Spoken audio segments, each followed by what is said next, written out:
Police filled Sophie Wright Place in the Lower Garden District on April 9th as a trendy part of the city filled with revitalized homes, bars, and restaurants turned into a crime scene. Within minutes of the shooting, the news broke that former Saints defensive end Will Smith was the person killed. His wife Raquel was shot and injured. And former Saints star Will Smith has been murdered. The man police say was responsible, 30-year-old Cardell Hayes, a former high school football star who stands 6'5" and weighs 300 pounds. Police initially framed the killing as a case of road rage gone bad.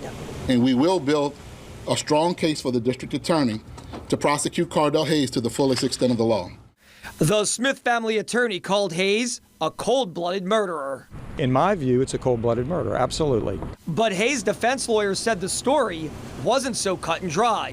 In the days following the killing, John Fuller said Hayes was legally not guilty and insinuated the shooting was an act of self-defense.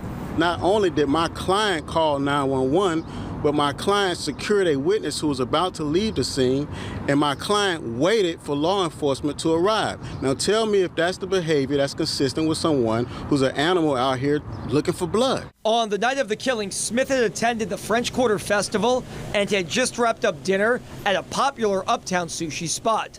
Some attending that dinner, former Saints running back Pierre Thomas and former NOPD captain Billy Saravolo. The group was headed downtown to continue their night, but they never made it. In this video, you can see Smith's Mercedes-Benz SUV either hit or come close to hitting the Hummer driven by Hayes. Smith then sped off and Hayes pursued. What we know is the cars collided, an argument ensued, and shots were fired.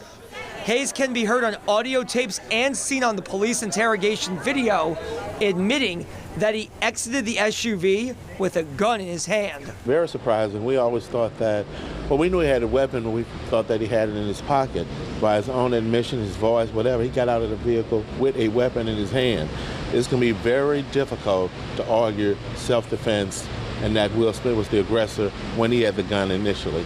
Hayes' lawyer, John Fuller, also insinuated that former NOPD officer Billy Saravolo may have tampered with the scene, an allegation his lawyer has repeatedly denied. Saravolo's DNA has not been linked to anything in Smith's car, and we're told the FBI looked into the matter and found nothing. If convicted, Hayes could spend the rest of his life in jail. He's been locked up since the shooting in April. Smith's wife is expected to be a key witness. She addressed the fatal night only once since April. On April 9th, my worst fear came true. When my husband was taken from me, I was humbled to my knees, literally. I knew it was only by God's grace that I survived that night. Reporting in New Orleans, I'm Travers Mackel, WDSU News.